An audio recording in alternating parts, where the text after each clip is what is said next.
Hi, I'm Matt Winslow from MW Productivity. I coach shop owners across the US and Canada to help them implement change in their shop. No contract and a money back guarantee. And I'm here with Steve Helwig from AutoWares. Today, Steve and I are going to share how shop owners can make more money without pricing themselves out of the market.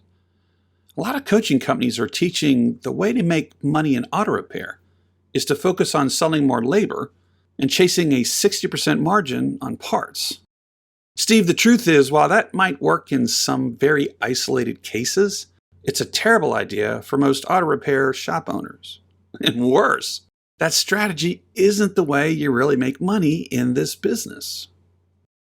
So what happens when a shop owner tries to achieve this mythical 60% margin on parts? Well, two things. Number one, they price themselves out of their market, and so their customers begin to either complain or leave. And number two, once they realize their customers won't pay that price, they beat up their parts suppliers to try and achieve a 60% margin by buying the parts for less. This is a terrible decision. Here's why. Number one, because of the way their shop management software works, they don't realize that when they buy the parts for less and their software does the auto markup on parts the way it's designed, they actually make less money at the same margin. And here's the problem. They pay their bills with dollars, not percentages. And number two, when their parts vendor can't make a reasonable profit, getting quality parts is going to take a lot longer. Saving a few points buying parts cheaper is a waste of time. Why? Well, let's say I'm a shop owner. I need my parts supplier to make money. So number one, they can stock the parts I need. Number two, they can provide the high quality parts I want so I can protect my reputation as a shop owner and have the confidence I'm installing the right parts that are best for my customers because, hey, I've spent years creating a brand of trust in my business, and it only takes a few bad repairs to tarnish or destroy my brand. And number three, I need my parts supplier to be profitable so they can afford to have the delivery vehicle so I can get the parts I want in a hurry. Steve, guess what's the best way to go broke in auto repair? Have your tech standing around or having to move cars in and out multiple times because you're chiseling your parts vendor's profit margin so they can't afford to get quality parts to you in a hurry. Every moment a repair shop stands idle, they're burning cash. We'll talk more about that later. Let's talk about what productivity really is. The problem that you have is all the coaching companies out there telling people, make your techs go faster, faster, faster. In reality, that's not productivity. Let me show you an example. So, Steve, give me a typical labor rate in your market. 120 an hour. Okay, 120 an hour. So if I'm turning 120 an hour and I'm selling an hour of labor and my tech takes an hour to do it, basically at the end of that hour, I have $120. Now, let's say the tech's working 40 hours a week, 49 weeks a year. You got a week for holidays, let's say 2 weeks vacation. That tech can turn $235,200 in labor hours per year. One tech can produce $19,600 monthly. Steve, let's put in two techs here. And so really you're staffed to do $470,000 in labor sales a year. Real quick, Steve, what's your current top line sales? So $600,000. If you're looking at productivity this way, you'd think your techs are knocking out of the park, right? But here's the problem. So this yearly number on the left-hand side is a labor number, and the number you gave me is a parts and labor number. Here's what the coaching companies will tell you. They're going to tell you that 60% of your sales should be labor, which I completely disagree with because labor pays bills. It doesn't make you money. Parts make you money. Let's say labor 60% of your sales. Okay, well now I'm actually capable of doing $784,000. And on my $600,000 annual sales, my true productivity is only 76%. How are we doing? Going backwards. And again, the problem is you're focusing on labor. In reality, minimum, it should be a 50-50 mix if you're doing the right parts of labor mix. Now, what are you capable of doing with those same techs? $940,000. So now your productivity is rolling at 63%. Anybody who's been around a while knows if I had cabin air filters, wiper blades, the quick movers, which I want to talk about in a minute, let's say I can get it to 45% of my business is labor, 55% is parts. Look what I can now do with those two techs. I can do $1 million a year. Same crew. It's not how fast they turn the hours. It's what do we add during those hours to the car in the form of parts. The money's in the parts. Labor is somewhat of a fixed thing in a business. You can improve efficiency to some degree, but the money's all in the parts, always has been. I want to kind of show you how business really works for these guys. And again, the problem is most of them don't know really how money's made in their business. And that's part of what we're going to do together is kind of help them figure that out over the next few months. Let's just say you got your typical shop. Half your sales should be parts, half your sales is labor. This is your traditional model. So let's just say we sold $50 worth of parts and $50 worth of labor. We had $100 for that period of time. So they're going to tell you that your tech cost should be about 20% of sales. That means you're making 60% of labor margin.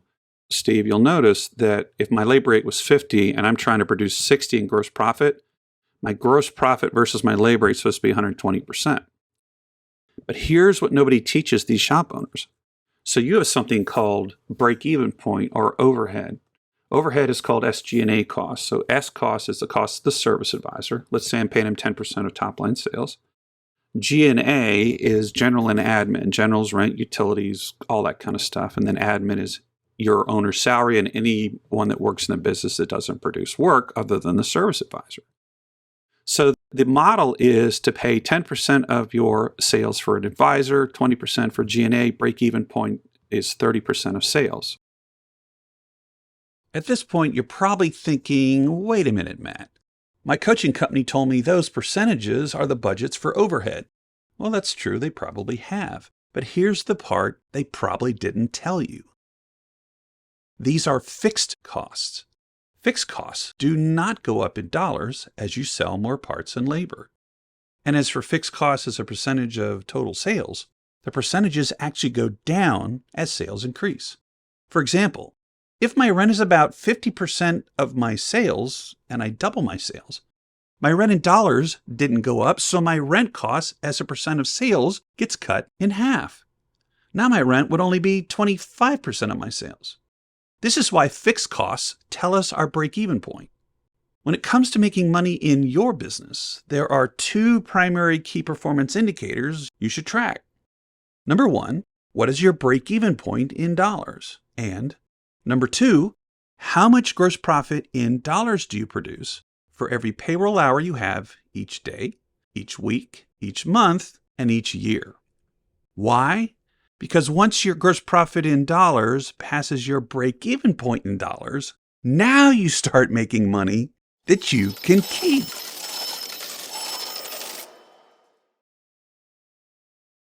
In this period of time, let's say this was 1 hour of time, Steve, we had to generate $30 in gross profit just to get back to zero. All right, so let's talk about how shop owner makes money. They sell half parts, half labor. They sell $100. They pay their techs, pay their parts. They got $60 in gross profit. They made $60. That's what making money is. You buy something, sell it for more than you paid for it. But they got this $30 in overhead they got to pay for that hour. So they made $30 on the 100, which is a 30% net. How are we doing so far? Got it. We're okay if we're breaking even. Well, we're making $30. That's good. But here's the problem. So they think, let's forget the parts. Let's focus on labor, labor, labor. We become the ultimate diagnostic shop, or we do a ton of alignments and don't sell any parts. So now let's sell an hour of time and not sell any parts. So let's take the parts out of the mix. Parts are gone. So now we sold $50 of labor in that hour. Wonderful. Our labor cost is still $20 on the 50, is still 60% margin. Our cost of goods has gone from 40 to 20. Our gross profit's now $30 an hour. And here's the good news.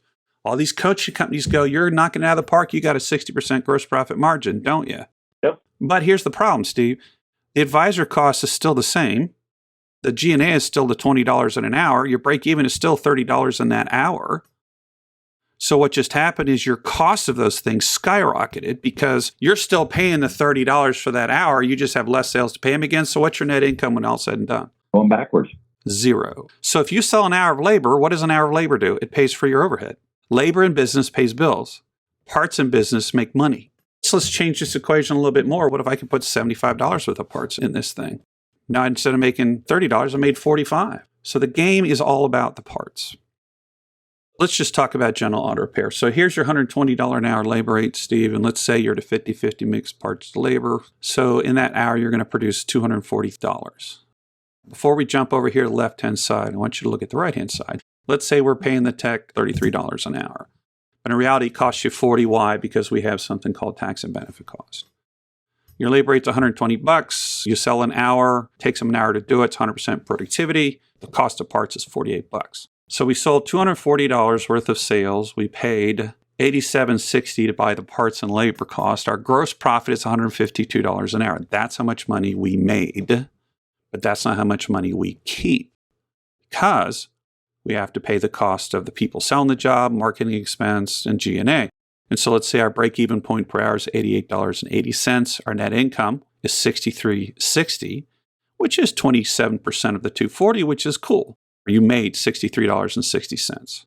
If the tech cost was $40 an hour, you would have made $55.20. So this is the perfect model. Our labor margin 60%, our parts margin 60%, our gross profit 60%. This is all these coaching companies teach up here.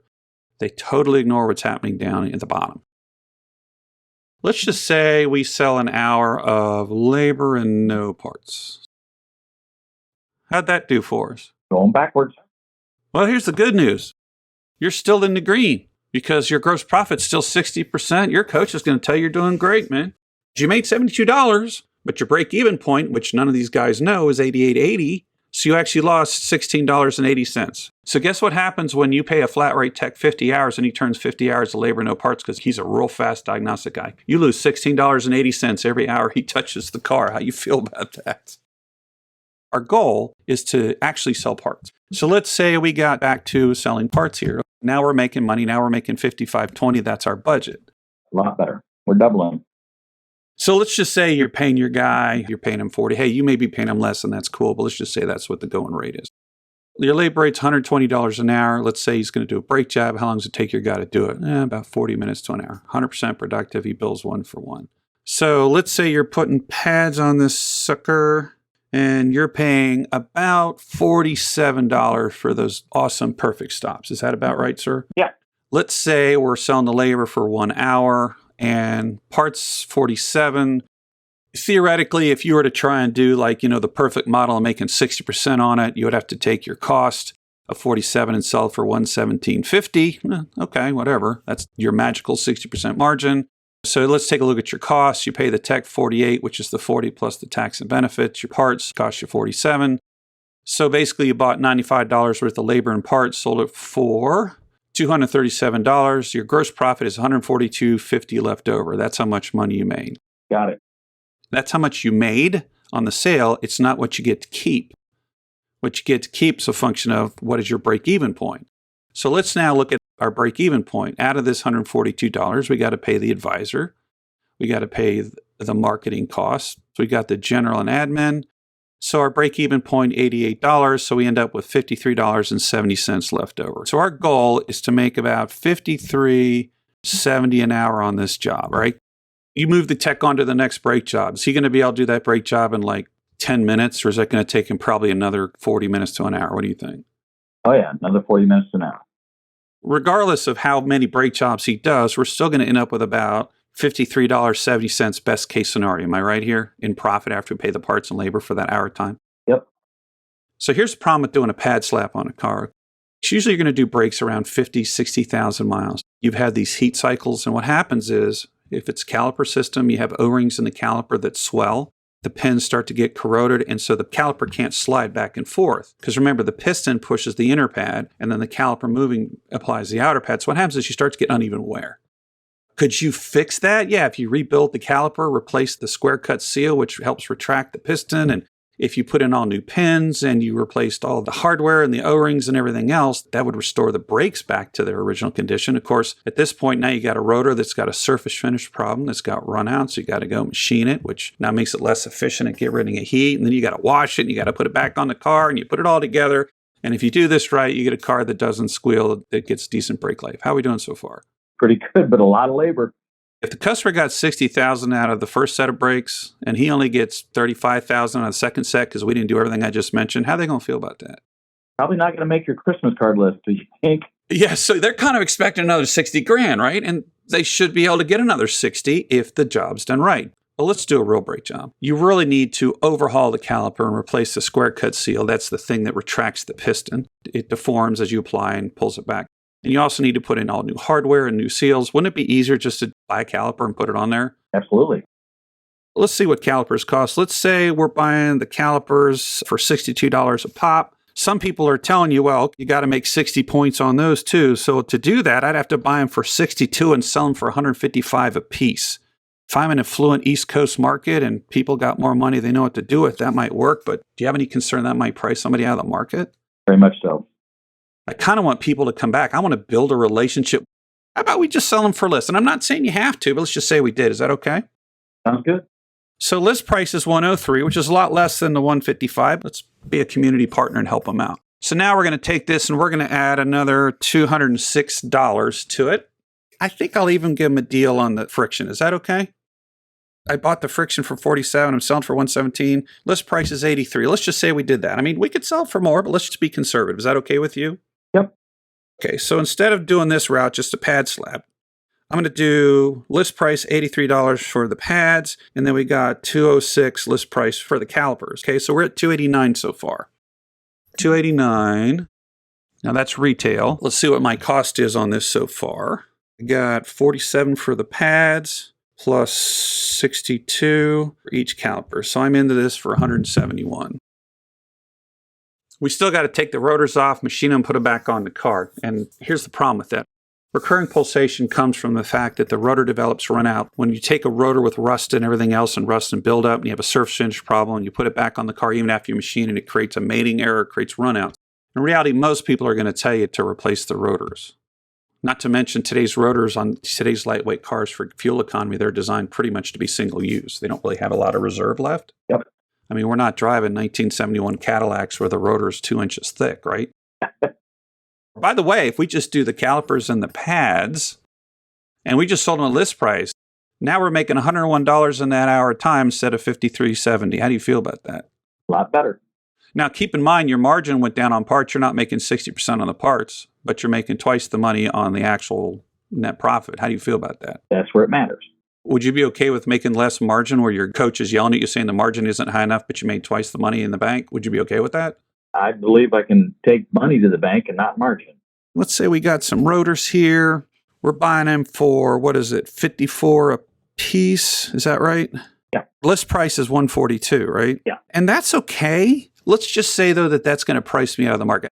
Let's say I only sell them for $100 a piece. Would I normally do that? No, but let's just say I did. I'm in a competitive situation. I want to bring this person back. So I buy them for 54 and I sell them for 100 a piece. Even below list at this point. New cost of parts is $279. Let's say we sell them for $100 a piece. So we're going to take this to $489 and we're going to be competitive, way below what anyone else is selling it for. But hey, let's just say we had to do that. So out the door, $600. Cost of parts was $279. How much extra time does it take to take a used rotor off and put a new rotor that you don't have to machine back on? None. And how much time does it take to take a caliper off, put it back on? I mean, you could add a brake flush to it. In reality, it's as simple as you just basically take the caliper off, put it on. You don't even have to clean anything up. It's about the same amount of time. So in reality, we're still talking an hour here, right? Yeah. Our margin on parts here is only 43%. Everybody says we got to have 60. We're only doing 43%. Well, let's take a look at what happens. So the customer says this is a good package. They can afford this. They put it on their CF&A card. And in that hour of time, instead of making $53.70, I made $193.20 at a 43% margin. So would you rather have a 60% margin and make $53.70 for that hour of time, or would you rather be competitive, have a 43% parts margin and make $193.20 in that hour? Which do you prefer? Show me the money. So Steve, let me ask you, as a business owner, where's the money? Is it in more labor? Do you really want your tech to go so fast they don't recommend those parts? They just want to slap the pads on it, get it out the door. Is that really what you want? Absolutely not. To your TSMs, this is what your customers are being told by these people. It's absolute, utter nonsense. They price them out of the market. Their car count dies. They don't make any money, so they can't afford to pay techs. And look at this example. I'm paying this tech $40 an hour. Check this out.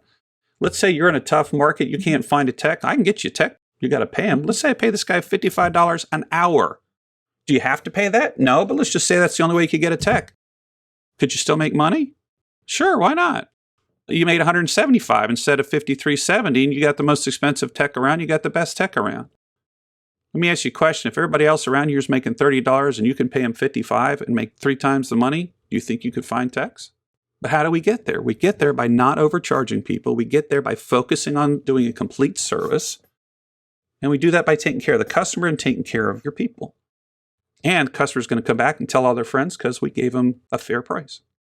I think it's worth noting there, Matt, that in none of these situations, these scenarios here, did the customer not need something. That's not what we're about. What we're about here is doing a complete job the way that it should be so that we eliminate comebacks.